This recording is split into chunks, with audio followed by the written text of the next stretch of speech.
नमस्कार, दिव्य ज्योति चैनल में आप सभी का हार्दिक स्वागत है। 9 अगस्त से गुरु उदित हो रहे हैं और उसका मिथुन राशि पर क्या प्रभाव पड़ेगा, आइए जानते हैं आचार्य कुसुमलता त्यागी जी से। नमस्कार मैम। नमस्कार। मेरे सभी प्यारे प्यारे मिथुन राशि वाले दर्शकों को मेरा प्यार भरा नमस्कार। 9 अगस्त से पूरे 31 अक्टूबर तक देवगुरु बृहस्पति अब उदित होने जा रहे हैं, क्योंकि ये 15 जुलाई से अस्त चल रहे थे 9 अगस्त तक के लिए। तो अस्त के प्रभाव कुछ अलग होते हैं, क्योंकि जब भी कोई ग्रह अस्त हो जाता है तो वो अपना संपूर्ण प्रभाव ठीक से नहीं दे पाता है। तो अब उस उदित ग्रह के मिथुन राशि वालों पर क्या प्रभाव पड़ेंगे ये हम जानते हैं। ये लग्न स्थान है कुंडली का, इसमें 3 नंबर लिखा हुआ है। तो जहाँ 3 नंबर लिखा हुआ होता है, अगर यहाँ चंद्रमा नहीं है तो ये आपकी मिथुन लग्न है, और अगर इसके साथ चंद्रमा भी है तो आपकी मिथुन लग्न और मिथुन राशि दोनों हैं। और अगर कुंडली में आपके कहीं भी 3 नंबर के साथ चंद्रमा है तो आपकी मिथुन राशि है। अब थोड़ा सा मैं मिथुन राशि वाले कैसे होते हैं इनका स्वभाव बता देती हूँ। मिथुन राशि वाले जो हैं ये बुध की राशि होती है, और ये बुद्धिमान लोग होते हैं, स्वस्थ होते हैं, सुंदर होते हैं, प्रसन्नचित्त होते हैं। और जैसा कि मैंने पहले बताया, ये तो एक तरह से राजकुमार की, युवराज की राशि है। और ये लोग जो हैं हमेशा प्रसन्न दिखते हैं, इनके अंदर कुछ भी चल रहा हो, लेकिन ये ज्यादा ऐसे गुस्से में या मूड ऑफ में नहीं रहते, हमेशा खुश दिल मुस्कुराते हुए ये लोग रहते हैं। ये इनकी राशि की विशेषता है। और प्यार मोहब्बत की राशि है, क्योंकि मिथुन राशि का चिन्ह भी देखो प्यार मोहब्बत वाला चिन्ह है।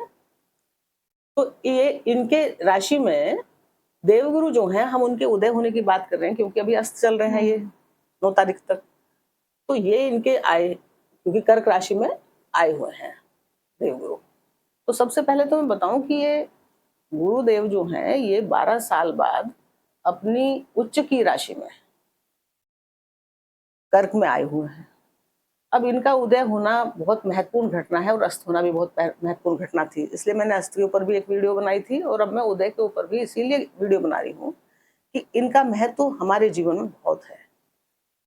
बहुत तो हमेशा ही होता है, लेकिन अब इसलिए ज्यादा बढ़ गया है क्योंकि ये परमोच्च स्थिति में है, और 12 साल बाद आए, और अब ये मौका दोबारा 12 साल बाद ही मिलेगा।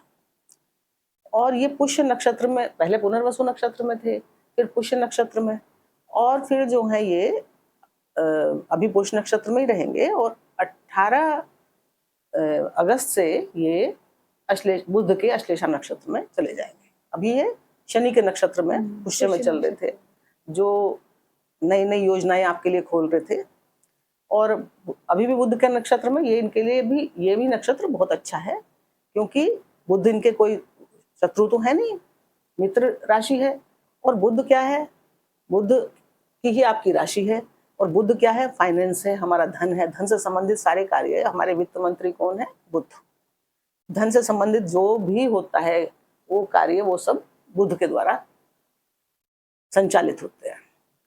तो ऐसी स्थिति में जब आपके दूसरे भाव में गुरु अस्त हो गए थे, क्योंकि सूर्य आ गए थे यहाँ सूर्य के साथ, तो अब यहाँ आपके साथ क्या हो रहा था कि धन भाव में आप धन से संबंधित अपने डिसीजन, परिवार से संबंधित अपने डिसीजन नहीं ले पा रहे थे। आप स्वतंत्र नहीं थे, कहीं ना कहीं आप अपने को पराधीन महसूस कर रहे थे, क्योंकि देखो वहां पर राजा बैठे हैं, और गुरु महामंत्री हैं, गुरु बहुत ज्ञानी हैं, लेकिन उनका काम केवल राजा को ज्ञान देना ही हो सकता है। राजा उनसे मंत्रणा लेते हैं, सलाह करते हैं, लेकिन मानना ना मानना राजा के अधिकार में है कि वो गुरु की बात मानते हैं, कितनी मानते हैं, थोड़ी मानते हैं या पूरी मानते हैं। तो जब वो आ गए तो वो तो अस्त हो गए, क्योंकि गुरु ज्ञान की लाइट है, भले ही बहुत बड़ी लाइट है, लेकिन जब ब्रह्मांड में सूर्य देव चमकते हैं तो कितनी भी बड़ी लाइट आप जला दो दिन के टाइम में, तो उससे कोई रोशनी, उसके जलने का ना जलने का, वो गुरु है तो वही, लेकिन वो दिखाई नहीं दे रहे, क्योंकि उस लाइट का जलने का कोई पता ही नहीं चलता किसी को कि जल भी रही है लाइट। उसका असर किसी को दिख ही नहीं रहा। वो तो जब दिखेगा जब सूर्य की रोशनी खत्म हो जाएगी, जब रात हो जाएगी। तो यानी कि जब सूर्य देव यहाँ से चले जाएंगे, उनसे इनकी दूरी बढ़ जाएगी गुरु की, तब अस्त से हट जाएंगे जब वो, तो वो अपना अच्छा असर दिखा पाएंगे। अच्छा असर, बहुत अच्छा असर, क्योंकि देखो पुष्य नक्षत्र में ये चल रहे हैं, अभी 18 तारीख तक पुष्य में चलेंगे, 18 के बाद 19 से ये इसमें आ जाएंगे अश्लेषा नक्षत्र में। तो पुष्य नक्षत्र भी अपने आप में पोषण का नक्षत्र है, नए नए कार्यों को क्रियान्वित करने का नक्षत्र है, नई नई योजनाएं बनाने का नक्षत्र है, और नए नए ढंग से आपके धन संचय के ये रास्ते पुष्य नक्षत्र में देवगुरु खोल रहे थे। लेकिन अब अस्त होने पर क्या हुआ कि ये धन से संबंधित, क्योंकि ये खुद ही पराधीन हो गए, तो अब किसकी चलने लगी वहां पे, या तो आपके पिता की, या परिवार के मुखिया की, जो भी परिवार मुखिया, या आपके दादा की, या किसी की भी बड़े आदमी की, और या राजा, देश में राजा की। अब इतने दिन के लिए गुरु चुप, मौन, क्योंकि उनकी कोई सुनेगा ही नहीं, बोलने का फायदा नहीं, ना वो बोल सकते, राजा का अपमान होगा अगर कुछ बोल लेंगे तो उनकी नहीं चल रही थी। तो अब जब ये उदय होंगे तो क्या करेंगे कि जो भी धन से संबंधित कार्य आपके रुक गए थे, आपकी नहीं सुनी जा रही थी, आप अच्छी अच्छी योजनाएं बना रहे थे लेकिन वो क्रियान्वित नहीं हो रही थी, आप लोन लेने जा रहे थे तो लोन नहीं मिल रहा था, आप कुछ जोड़ने के लिए, सेविंग करने के लिए कुछ मेहनत कितनी भी कर रहे थे वो सेविंग नहीं हो पा रही थी, आप परिवार में बहुत मेहनत कर रहे थे कि परिवार में सब ठीक चलता रहे, लेकिन कोई ना कोई फिर भी आपसे नाराज, वाणी भी आपकी, क्योंकि सूर्य आ गए वहां, तो वाणी भी आपकी उग्र हो गई, गुरु की जो वाणी थी उसका प्रभाव कम हो गया, कम क्या लगभग समाप्त सा ही हो गया। लेकिन अब जब ये उदय होके आपके धन भाव में आए हैं तो आपकी वाणी अब गुरु के जो गुरुता है उससे भरी हुई होगी, यानी कि बहुत प्रभावशाली होगी। अब आपकी वाणी का परिवार वालों पर, परिवार पर बहुत अच्छा प्रभाव पड़ेगा, और आप जो भी कार्य धन से संबंधित अब करेंगे, जो भी इन्वेस्टमेंट अब करेंगे, वो अब आपके सारा परिवार मानेगा कि आप ठीक कर रहे थे, अब वो सही ढंग से आप उन इन्वेस्टमेंट को कर सकते हैं। दूसरे गुरु यहाँ पे हैं और इतने साल बाद आए हैं, तो ये परिवार का घर है, तो आपके परिवार में देवगुरु जो हैं कोई बहुत अच्छा कार्य करवा सकते हैं, आपके परिवार का कोई मेंबर बढ़ सकता है, यानी कि या तो आपके यहाँ संतान पैदा हो सकती है, या आपके घर में किसी की शादी हो सकती है, बहू आ जाए तो एक, या दामाद भी आ जाए तो वो भी एक परिवार का ही मेंबर हो गया, मतलब कोई परिवार का मेंबर आपके बढ़ेगा, और परिवार में कोई मंगल कार्य ये दिखा रहे हैं देवगुरु बृहस्पति। अब देवगुरु बृहस्पति जो यहाँ बैठे हैं वो 2 भावों को लेकर बैठे हैं, आपके सप्तम भाव में 9 नंबर की राशि है, और आपके कर्म भाव, यानी कि यहाँ बैठ के वो 2 डिपार्टमेंट लेके, तो बिजनेस, व्यापार और पार्टनरशिप, और आपके दाम्पत्य जीवन, आपकी पति पत्नी की लाइफ, और आपका जो है बिजनेस पार्टनर से जो रिलेशन होंगे वो सब, या आपकी शादी विवाह, इसका भाव है ये, और ये कार्य क्षेत्र है आपका। तो जब ये यहाँ बैठेंगे अपने सप्तम भाव को लेके, तो सप्तम से संबंधित भी इनकी जिम्मेदारी होगी, और ये उच्च के बैठे हैं, मन की स्थिति में बैठे हैं, यानी कि अब आपको सप्तम का भाव से संबंधित, यानी कि शादी विवाह जो या तो हो जाएगा, या कोई अच्छा लड़का लड़की जो भी रिलेशन के लिए अच्छा कोई मिल जाएगा आपको, और आपके मन को, एक आपके हृदय को जो इतने दिन से शांति सी नहीं मिल रही थी, अब वो आपको शांति मिलेगी, क्योंकि गुरु बैठे थे सूर्य देव के साथ, और वो उनके साथ कोई भी अधीनता में बैठना इतना मजा तो आता नहीं है, तो वो स्वतंत्र अपने डिसीजन नहीं ले पा रहे थे, और शादी विवाह के मंगल कार्य अब ये उससे संबंधित मतलब कार्य शुरू तो करवा देंगे, कोई भी आपके लिए अच्छा रिलेशनशिप के लिए कोई अच्छा इंसान आपको, लड़का लड़की मिल जाएगा। और व्यापार में, क्योंकि पुष्य उसमें है, तो व्यापार में ये नए नए आपके व्यापार जो आपके रुक गए थे, कुछ नया करना चाहे थे, तो कोई नया व्यापार भी स्टार्ट करवा सकते हैं, नया बिजनेस स्टार्ट करवा सकते हैं आपका, और पुराने को भी कुछ नए ढंग से करवा सकते हैं करके, क्योंकि पुष्य नक्षत्र में तो अच्छा ही करेंगे। और फिर अश्लेषा में है, अश्लेषा में आके आप और ज्यादा व्यवहारिक हो जाएंगे और समझदार हो जाएंगे, और हर काम को, क्योंकि मिथुन ये अश्लेषा बुध का नक्षत्र है, तो धन से संबंधित हर कार्यों में और ज्यादा समझदारी से आप काम करेंगे, इन्वेस्टमेंट पसंद है तो बिजनेस में भी बहुत अच्छा आप और ज्यादा समझदार होगे ना अश्लेषा में जब आ जाएंगे। तो यहाँ आपके दाम्पत्य जीवन से संबंधित बिजनेस व्यापार को बढ़वा रहे हैं, नए चेंज ये करवा देंगे, क्योंकि गुरु भी नए चेंज करवाते हैं और शनि भी नए चेंज करवाते हैं, क्योंकि शनि जो है वो भी आपकी जिस राशि के ये मालिक हैं, तो 12 नंबर उसमें विराजमान है। तो यहाँ पे नए नए परिवर्तन करवा देंगे। अब इनकी होती है 3 दृष्टियां, 5वीं, 7वीं और 9वीं। तो 9वीं तो इनके अपने ही कार्यभाग की पड़ेगी, यानी कि कार्य क्षेत्र की तो स्पेशल जिम्मेदारी इनके पास है ही, कार्य क्षेत्र की और सप्तम भाव की, दशम भाव की, सप्तम भाव की। तो दशम भाव की भी पहले बता दूं कि दशम भाव की जब जिम्मेदारी आप लेके बैठे तो दशम क्या है? दशम है हमारी कुंडली का सबसे उच्च स्थान, केंद्र स्थान, सबसे बड़ा स्थान माना जाता है, क्योंकि ये हमारे मान सम्मान को दिखाता है, हमारी प्रतिष्ठा को दिखाता है। हमने कितनी तरक्की की, कितनी मतलब प्रमोशन मिला, क्या भी जो भी हमने जीवन में तरक्की की, धन से धन आएगा या मान सम्मान आएगा, कई तरह से मान सम्मान बढ़ सकता है आदमी का, तो वो अब आपका यहाँ पे दिखा रहे हैं कार्य क्षेत्र में। तो कार्य क्षेत्र में यानी कि कार्य क्षेत्र में कोई नया चेंज करवा देंगे। यहाँ पे शनि बैठे हैं तो वो भी चेंज बता रहे हैं कि कोई नया चेंज, और वो वक्री है ना, और गुरु भी नया चेंज, उनकी तो राशि है वो देख रहे हैं, तो कोई बहुत अच्छा नया चेंज आपके कार्य व्यवसाय में हो सकता है।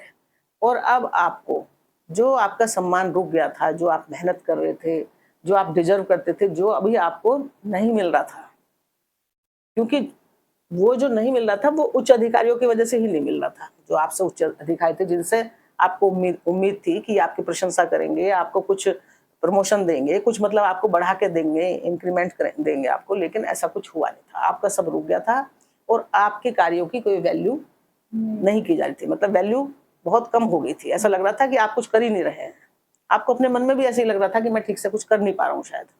लेकिन अब क्या होगा कि अब वही गुरु, वही बड़े, वही ऑफिस के या जहाँ कार्य क्षेत्र में आप काम करते हैं, कार्य क्षेत्र के लोग आपके अब आपका सम्मान करेंगे। उल्टा आपका जो पर्सनैलिटी है वो इतनी अच्छी लगेगी, बन जाएगी कि वो उल्टा आपसे बहुत इज्जत देंगे आपको और आपकी बातों की सराहना करेंगे और आपसे पूछेंगे कि भाई कैसे काम करना। वो भी सलाह, मतलब बहुत लोग आपसे सलाह लेंगे।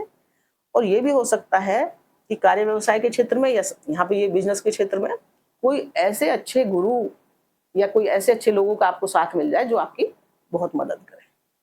तो यानी कि अब आपका मिथुन लग्न वालों के देखो सप्तम भाव और केंद्र भाव ही सबसे कीमती भाव होते हैं, लेकिन अब गुरु जब उदय के होंगे तो इन भावों में बहुत तरक्की, बहुत तेजी आ जाएगी, क्योंकि ये अस्त शनि क्या है, डिले करते हैं हर चीज को। अस्त शनि नहीं, वक्री शनि, मेरे मुंह से अस्त निकल गया।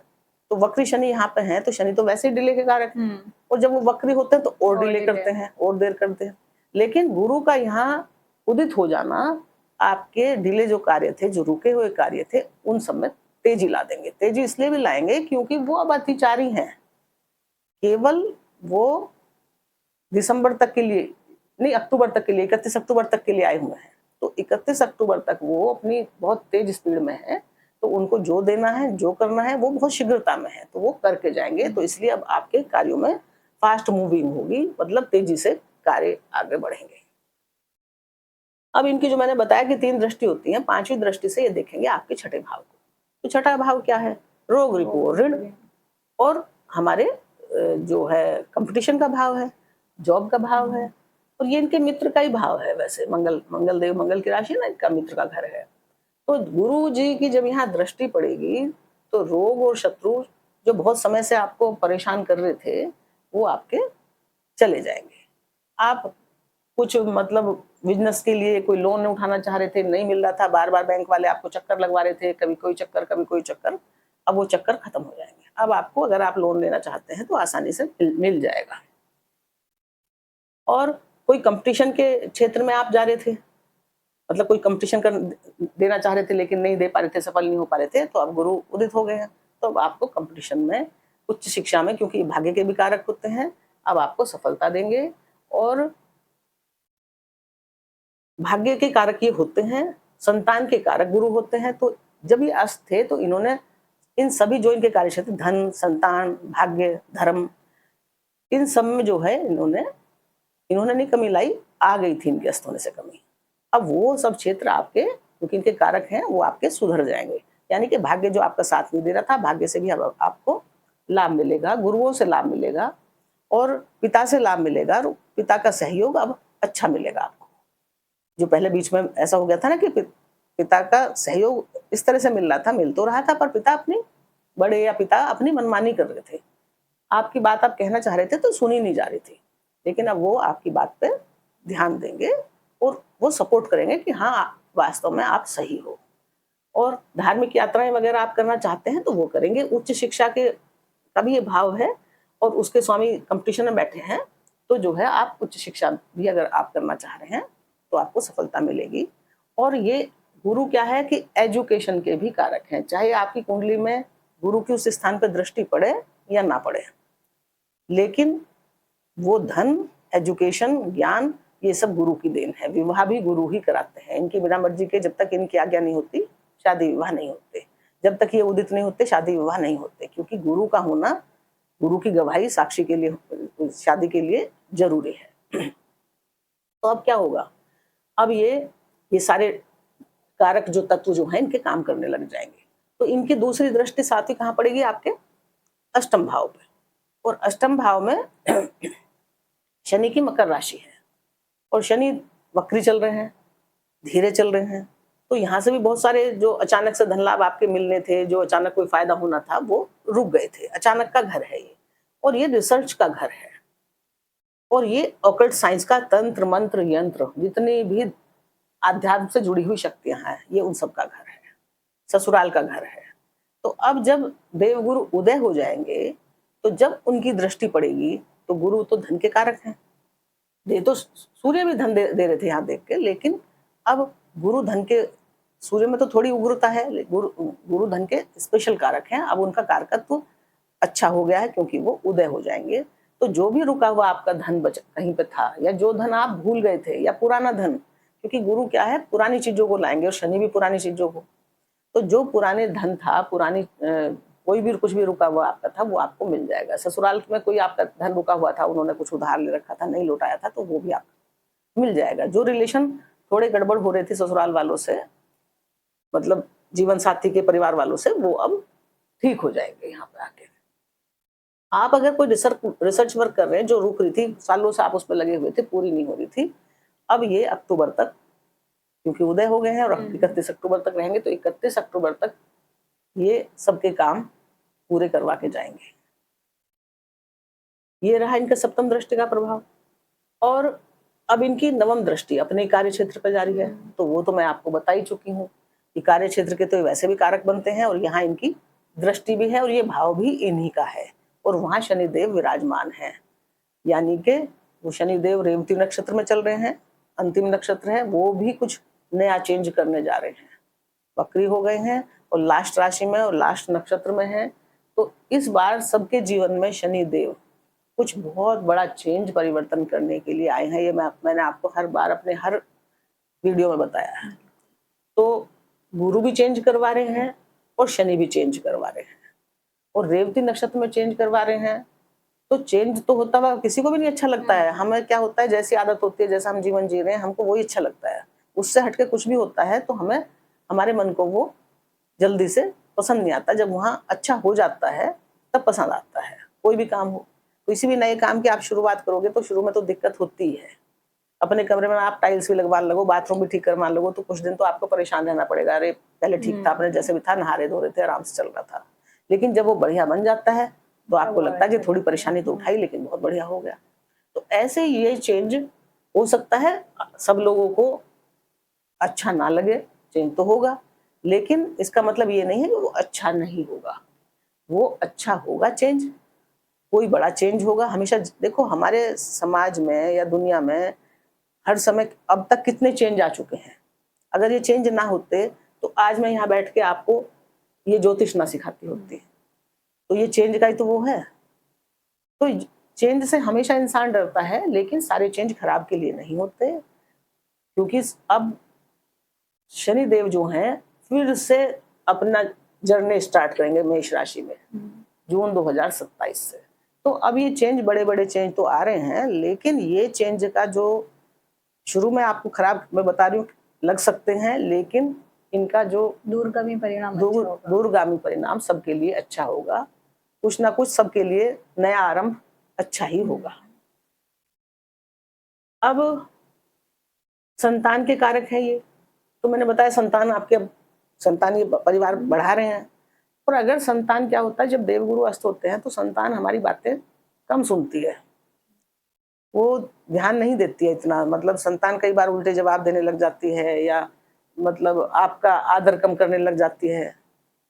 लेकिन अब क्या होगा, जैसे गुरु उदय होंगे तो संतान को अपनी गलती महसूस होगी और वो समझेंगे, आपके ज्ञान की तारीफ करेंगे और वो आपके कायल होंगे कि हाँ, हमारे जो मम्मी पापा हैं वो जो बोल रहे हैं वो सही बोल रहे हैं। तो अब आपका ज्ञान जो है वो बढ़ा चढ़ा रहेगा और आपके बच्चे आपकी तारीफ करेंगे और समझेंगे और आगे से आपकी बात मानेंगे। और एजुकेशन पे भी वो ध्यान देंगे, क्योंकि एजुकेशन का भाव है। तो अब उनकी एजुकेशन जो बीच में, क्योंकि वो कहना ही नहीं मान रहे थे, सुन ही नहीं रहे, तो एजुकेशन में भी दिक्कत तो पड़ेगी बच्चों की। तो जो एजुकेशन में कमी हो रही थी थोड़ी बहुत, वो सब कमी ठीक हो जाएगी। वो अब मेहनत लगा के, दिल लगा के पढ़ेंगे। और आप स्वयं भी अगर कोई रिसर्च कर रहे हैं, कोई पढ़ाई कर रहे हैं, तो आपका स्वयं का भी बहुत मन लगेगा और आपका बुद्धि और ज्ञान भी तेजी से काम करेगा और आप उसमें सफलता प्राप्त अब करेंगे, क्योंकि अब ज्ञान बढ़ा होगा।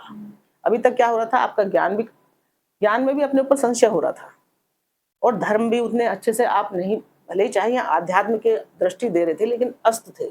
तो क्या होता है, जब गुरु अस्त हो जाते हैं तो हम चाहे कितनी कोशिश करें कि भाई हम बैठे ध्यान करें, प्रभु का पूजा पाठ करें, लेकिन मन हट जाता है, कुछ कम मन लगता है पूजा पाठ में। लेकिन अब आपको अच्छे से मन यहाँ पे लगेगा। और यात्राएं मैंने बताई दी, अंतिम राशि है, ये भी यात्राओं का भाव है। तो आप पढ़ाई लिखाई से संबंधित या धर्म कार्यों से संबंधित आप यात्राएं आपकी फिर से हो जाएंगी। तो इस तरह जो है मिथुन राशि वालों, आपके लिए तो ये जो है धन, दो अच्छे केंद्र भाव के स्वामी होकर धन भाव में गए हैं। तो धन की दृष्टि से, कार्य क्षेत्र की दृष्टि से और आपके दाम्पत्य जीवन की दृष्टि से मेन यही होता है, दाम्पत्य बढ़िया चलता रहे इंसान का, व्यापार बढ़िया चलता रहे और काम काज में सफलता मिलती रहे। और परिवार में जो आपके बड़े बूढ़ों से किसी से कोई अनबन थी वो सही हो जाएगी। हाँ, बस आपको क्या ध्यान रखना है, अभी भी इतना ध्यान तो आपको रखना है, क्योंकि गुरु उच्च के चल रहे हैं। और गुरु क्या है, हमारे बड़े हैं। गुरु हमारे गुरु हैं, हमारे बाप हैं, हमारे दादा हैं, हमसे जो बड़े हैं नाना है, हमारी माँ हमारी गुरु है। तो सभी राशि वालों को, मैं केवल मिथुन की बात नहीं कर रही, अपने गुरुओं का सम्मान करोगे, बड़ों को इज्जत दोगे तो आपके कार्य अच्छे से चलेंगे, क्योंकि गुरु ही तो कर रहे हैं। गुरु का अपमान करेंगे तो आप गुरु से क्या ले लेंगे? गुरु फिर अच्छा ठीक ज्ञान आपको क्यों देंगे? वो तो चुप बैठ जाएंगे, ठीक है भाई तुम खुद ही ज्ञानवान हो तो खुद ही कर लो। तो इसलिए बस आपको एक ही ध्यान रखना है कि गुरुओं का सम्मान करना है। और सावन का महीना चल रहा है और शंकर भगवान पे आप जलाभिषेक करते हैं पूरे सावन महीने, तो आपकी मनोकामनाएं सब पूर्ण होंगी। शंकर भगवान तो देवाधिदेव महादेव हैं, उनसे बड़ा कोई नहीं है। सारे जीवन के कष्ट, अगर कोई भी परेशानी है तो वो दूर कर देते हैं। आध्यात्म से जुड़िए, धर्म से जुड़िए और भगवान किसी के साथ भी गलत नहीं करते और आपके जीवन में सब अच्छा ही अच्छा होगा। और हमारी तो शुभकामनाएं हैं कि आपके जीवन में हमेशा अच्छा अच्छा होता रहे। और इन्हीं शुभकामनाओं के साथ मिथुन राशि वालों, आपको नमस्कार।